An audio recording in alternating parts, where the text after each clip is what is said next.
All right. Hi, everyone. Thank you for being here. Just forgot to mention that my partner, Saralyn Scherer, will be presenting with me as well. So I hope that's okay with you guys. So, as I mentioned, this is Saralyn Scherer. My name is Matt Winget, and we are the founders of the Affiliate Pros. And what we do at the Affiliate Pros is we specialized in growing, managing, and starting affiliate programs of various sizes. And I've been in the affiliate industry for about 8 years, and I've worked from B2B, B2C, from small companies to very, very, very large companies with an affiliate program that had 14 employees just for one program. So after this presentation, if anyone has any questions, happy to answer them, happy to help put input or anything to help your program as well. And we're so excited to share with you kind of our secret sauce for influencer marketing and how you can make your program a win-win collaboration for your online success. And so to begin, we want to talk about giant pumpkin farmers. And bear with me, I know you didn't come here to become master farmers. However, the book written by Mike Michalowicz, who wrote the Pumpkin Plan, relates the process that giant pumpkin farmers go through to grow award-winning pumpkins to the process of growing a very successful marketing channel or business. So I recommend you read that book if you haven't yet. One of the most world-renowned pumpkin farmers is Wallace. Oops, wrong button. Is Wallace here.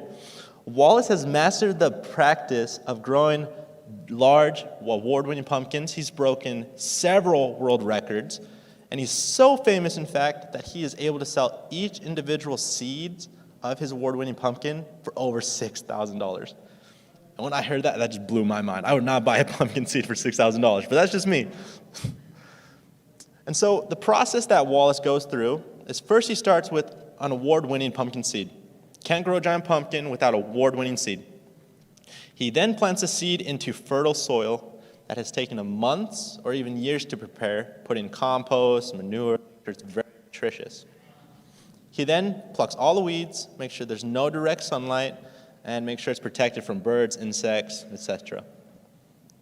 Wallace then waits 4 to 6 weeks as the seed begins to grow, several different pumpkins, and at the end of that period, he inspects every single pumpkin, depending on size, color, shape, and decides which one is going to be his award winner.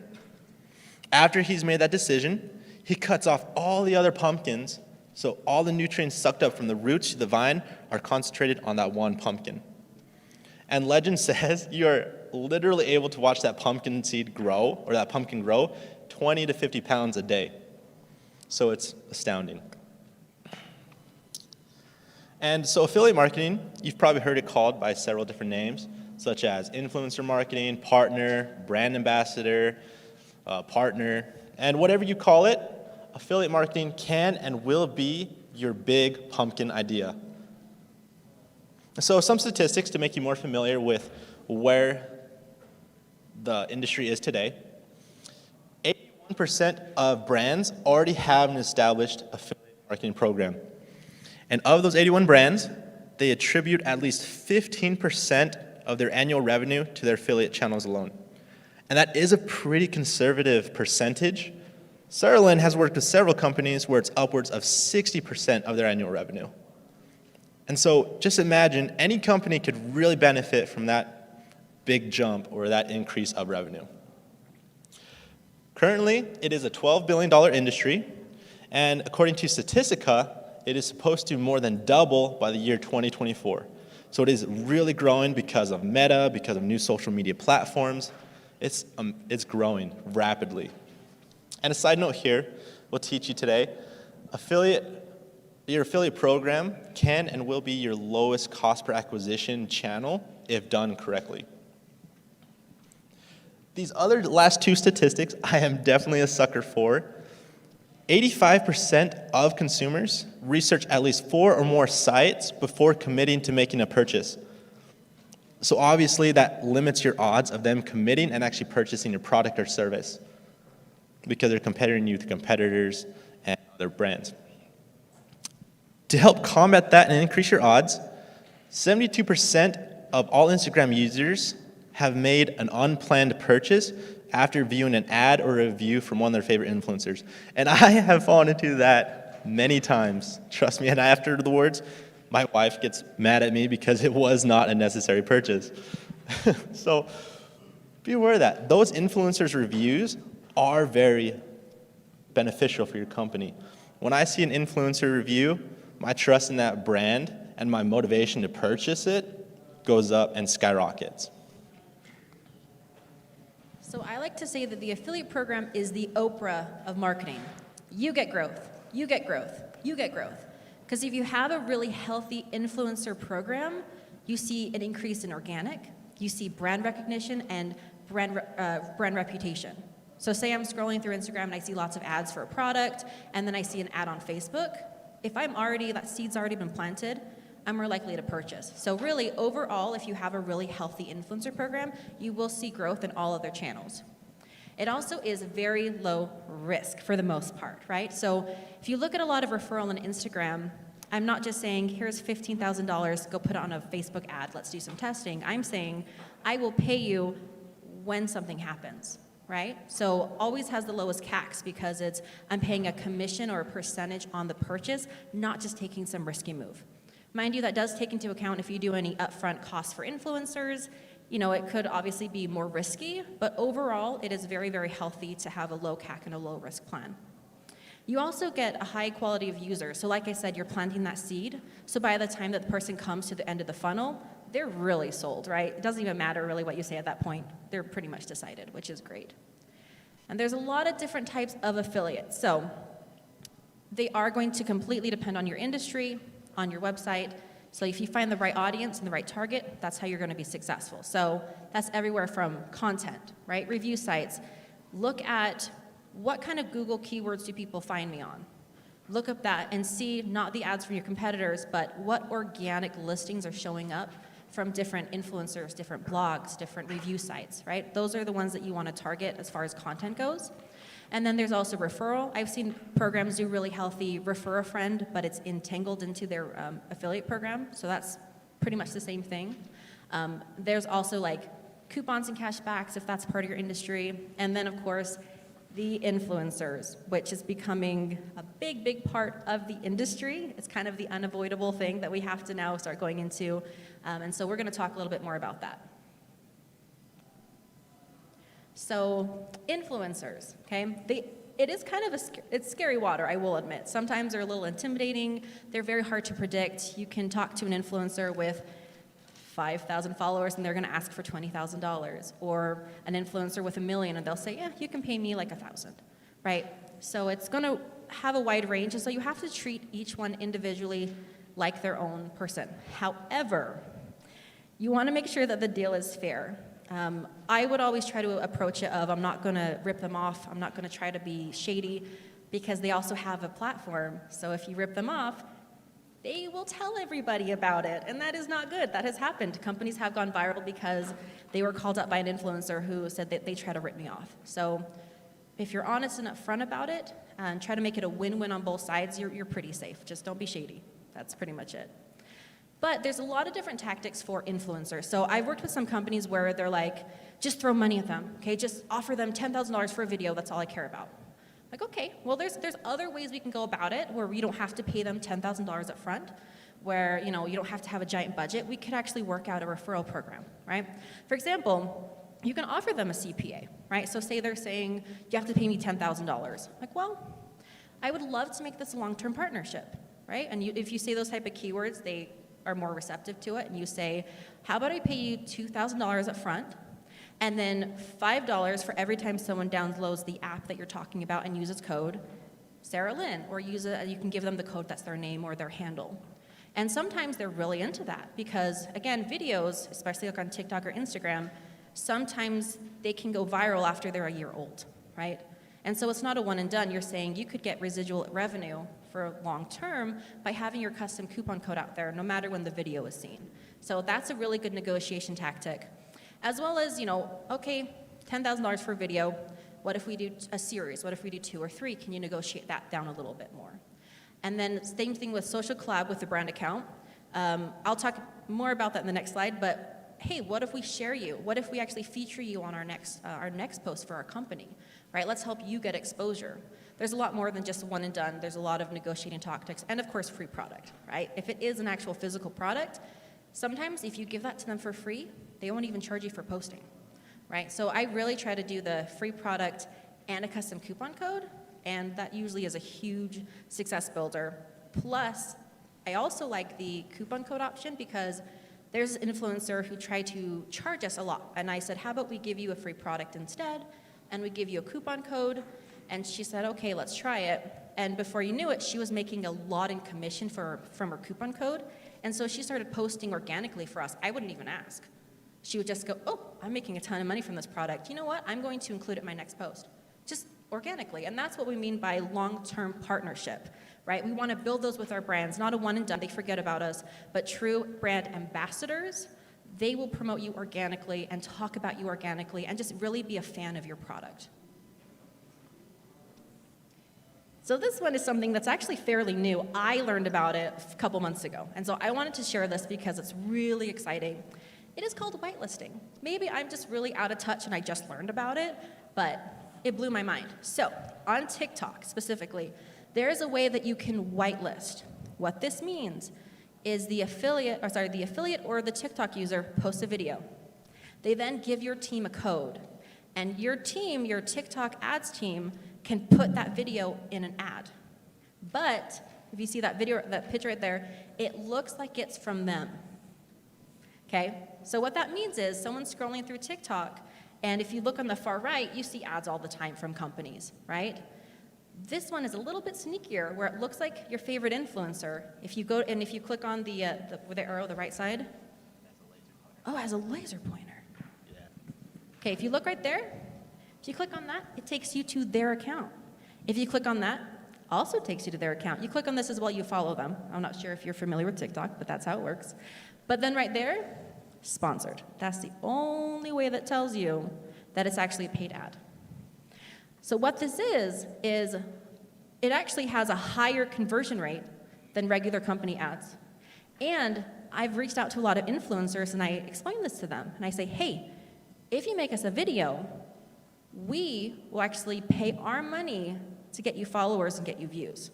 Let me tell you, that opens doors like you would not believe. I've had influencers who were like, well, I charged $20,000 and this and this and this, and I brought this up. Next thing you know, wow, they were willing to do stuff for free. Not even joking. Because they know that overall, influencers, they want followers, they want views, they want fans. And so if you are going to spend your own money to help get them that, they're all for it. And like I said, we have higher conversion rates with these whitelist ads versus our own company promos. So definitely look into this some more. Like I said, you also get to work with your other channels and you get to help your TikTok and your ad people. And I think there's also a way to do it on Instagram and Facebook and whatnot, but TikTok's really the one where it's a next level thing. Instagram, if it's not there, will probably follow suit, as they do. Let me see.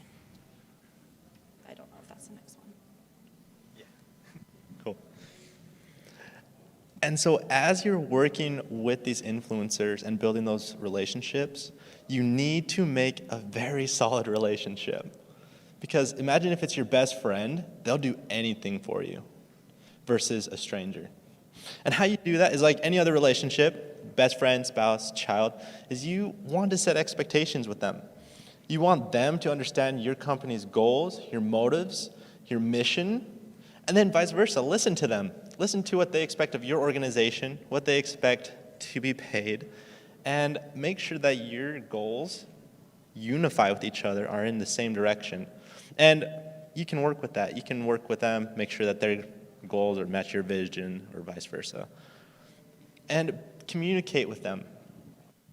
Treat the influencers like they're humans instead of just a marketing channel. Work with them. See what kind of roadblocks they're running into. See what kind of collabs you guys can do together to benefit the program for you and them. And continuously see how their traffic's going. Can I add something too? Of course. And remember that they are content creators, meaning let them create the content. I've seen some people where they try to, the influencer says, sure, I'll work with you. And they go, okay, here is a 5-page doc of everything you need to mention and what you can't mention and what you should do, which that works for some. But if you want to work with influencers, they know their audience, they know their brand, they know how they got to 500,000 followers. So if you say, hey, here's what we are, how do you think we would fit with your audience? And let them create it. They feel like you trust them, and then it's going to convert better than if you told them exactly what to do and it's nothing like their brand. Right? So let them be the content creators. Obviously have some say. Oftentimes they say, yeah, send me the script, and I might, oh, can you say this instead, or make sure you say this. But overall, let them have that creative control. 100%, because the influencers you follow, you can tell if they're being fake. They're like, also purchase this product because I'm getting paid to do so. Don't do that. Follow up with them as well. Like Saralyn mentioned, make sure the content is quality content. Make sure it matches your expectations, but again, let the influencer be themselves. Let them put their personality into that promotion. And be transparent. That is key. An influencer can tell if you're being unethical, sketchy, or trying to rip them off from a mile away, and they'll drop your brand very quickly and ruin your reputation. An additional one I added up there that I believe is very important is seasonal promotions. Again, to add that validity to the influencer that they are a valid form of marketing, let them know months in advance of your seasonal promotions, so that way it gives them time to come up with ideas for their content, their videos. And so they are able to post right when the promotion is live. And when they feel that validation and they realize that you value their opinion and value them by giving them knowledge in advance, they'll go the extra mile for you. And it creates a compounding effect that the results show. And that's what I mentioned about creating that long-term partnership. If you have influencers who are your actual fans, right, not one and done, when you have a sale or you have a new product launch, you have a whole list of people you can go to right away to get the word out, right? And like I said, if they are getting paid like a residual or something, it could be very, very affordable. But again, like great, you have a list of people to go to for anything who love your brand and you know will do well with it. And so to tie it in with the pumpkin plan that I mentioned earlier, you first begin with your seed, which is your company's strengths and weaknesses, knowing what makes you different from your competitors enough so you're able to communicate that effectively to your affiliates. Then you want to plant that into your fertile soil, which is your network. You want to recruit influencers from all different varieties. And then don't just stick to your network, to your category, your niche. Explore. For example, Sarah and I work with a client currently whose products are in the baby industry. We then reached out to several influencers in the outdoor space of camping, and it ended up being one of the largest traffic sources for that client. And so we grew that network even more. So don't knock it. Don't be afraid to branch out and try. The thing with influencer marketing is it's very, like the slide said, it's a majestic beast. You never know exactly which niche or category will be the most profitable for you. And then you want to also pluck the weeds after you've planted that seed. And the weeds are distracted as like cost opportunities. For those influencers that want to be paid up front before they post, avoid them as much as possible. Yes, in some instances it is profitable, but more than not, it will drown your program quicker than anything else. Also, the influencer won't be as committed to the relationship because it'll be more like a business deal rather than continuously posting, making sure that your company's succeeding as well. So avoid those, pick those out. As your pumpkins begin to grow, like the different categories you started to build, decide which pumpkin is going to be your award winner. Which category, like the outdoor camping space for our one client, is your award winner pumpkin. Then cut off all other pumpkins and put all your effort towards that. And I guarantee you, if you do that, you will literally be able to watch your pumpkin or your program grow bigger than you would expect. And I touched on this briefly, but what will really make a difference is, again, don't stick only to your market listing or your marketplace. That is the number one beginner's mistake. It really limits you and stunts your potential. And as you reach out to new affiliates, be friendly. Don't try to sound like a large company. If you sound like a smaller, neighborhood-friendly company, you'll receive a lot more response and influencers willing to work with you on a cost per acquisition basis.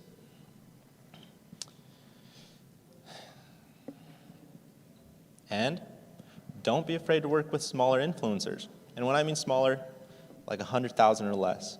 The perk of working with smaller influencers is you're able to mold them into the promoter that you want, rather than someone that's already established. And again, work within your keywords, branch out of your keywords, make sure they support your keywords, so it also increases your SEO and your Google ranking. And also work within your marketplace, like branch out, but also work within your marketplace. And so, as we move into questions, Saralyn and I have put our contact information up here, and we would be more than happy to answer any questions or concerns that we didn't address today or we won't. And also, if you have any questions, reach out. We'll be more than happy to answer your questions, even if you don't become one of our clients, just because we want to help you contribute to the industry as much as possible. And I promise you, it's not going to be like a sales pitch. I hate those companies where you reach out once and they bug you, wanting to sell you. Not going to be us, I promise you. While on the other hand, as I mentioned earlier, we do manage programs. So if you want to avoid the headache of building the program from scratch for yourself, or you want a more cost-effective method than growing a whole team to get you started, reach out to us and we would be more than happy to open negotiations and see if our companies would be a good fit for each other and would be a long-term benefit for us both. Any questions?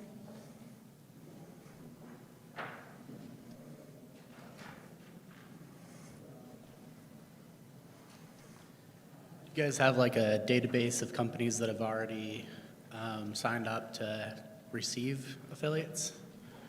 Yeah, so like clients that we've worked with. Yeah.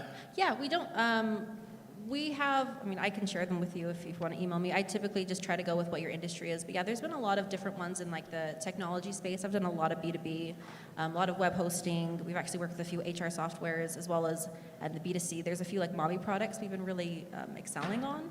So if there's any specific industry, there's usually someone we've worked with. It's kind of, it's far and few between, if that makes sense. If you're like a content creator, could you get a hold of a database? Oh, sorry, do you mean like the affiliates? Yeah. Oh, yes. Yeah, so that's a lot what we do is with our agency, because we try to work with different type of partners, when you come in right away, we already have a list of probably 50 in your industry that we've worked with hand in hand. And that's why sometimes it's quicker to go with an agency versus maybe hiring somebody who's brand new unless they're in a previous industry. So yeah, we already have we have groups of people that we reach out to. Ah, okay, thank you. Mm-hmm. Of course.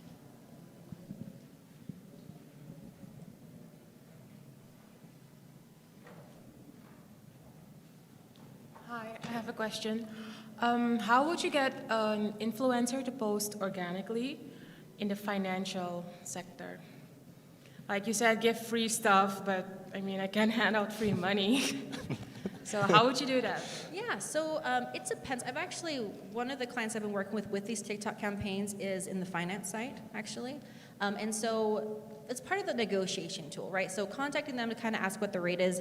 If you can give some type of free product, like a free membership or whatever. If not, it's negotiating, right? So give them a coupon code or a promo code that they can get something for free, right? Or I'll pay you $5 every time somebody goes here, or I'm gonna pay you $100 every time somebody fills out this lead form that you refer, right? So it's a lot of that negotiating. You might have to give some up front, but like I said, you can heavily negotiate down, or that whitelisting thing. That's what we tried with that finance side, actually. And so we got, like there's a company called like New Money Nate. He was charging me like $10,000. I got him down to only 2, and he's gonna make 2 videos for us, and we're whitelisting it, right? So it's all about that negotiating, because some of them are going to be very, I'm so important and I make so much money, and So it's just good to have those tools in your back pocket, but there might be some that is upfront, unfortunately. That is kind of the situation with TikTok influencers. But you can sign up for the TikTok marketplace, and a lot of them actually do have their prices listed out, and even then know that it is negotiable. But it's a good way to kind of weed out if you like go to the filter, type in finance or money, and then put I only want to pay maybe $1,000, or there are some that are free for like perks. You can totally filter that out in the creative marketplace. And to kind of just add on that, also make sure the influencer knows that you're putting skin in the game, that you're taking risk by working with them, and so they don't feel like they're putting all the risk themselves. Okay, thank you. Of course.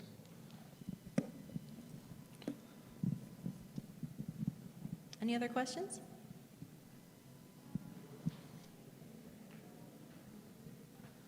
I was just curious on platforms for finding influencers. So like I've used Trends.io, it was like, okay. I liked Billo, which isn't influencers, but I could get like UGC from it and stuff like that. Just wondering if there's any that you recommend, because I've had like hit or miss depending on the platform. Honestly, maybe I'm just different, but I like going straight to like the source of the platform, just because, TikTok Marketplace is fairly new. So before you had to go to those platforms, but I've honestly just found people outside of those platforms. So for example, YouTube, find people you want to work with YouTube. They have their contact information. You can only access like 10 a day, but you can get those. Instagram, I've just DM'd people because we have worked with like those type of platforms, but I always found they're really expensive. And then the people might be looking already for like the bigger deal, thinking they're worth more than they are. Yeah, exactly. And I've honestly never found somebody there that I couldn't find on my own. If that makes sense. It's just more of like a lazy way to go about it. So if you're trying to save money, I'm like, just start Googling, right?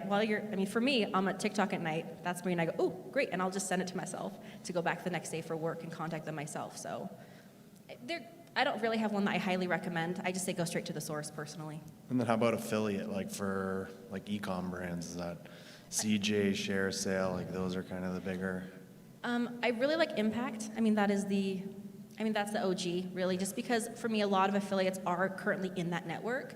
For example, there is a network we're working in called Everflow, and it's a new upcoming one, and that's great, but I have found a couple big sites will not go to Everflow, because they're like, I own 10 big sites, and I'm in these 5 networks. Why would I join another one just for your company? So I really like Impact. PartnerStack is one that's up and coming. A lot of really cool companies have joined there.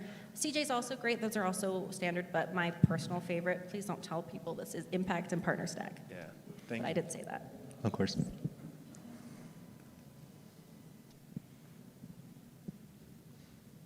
Any more questions?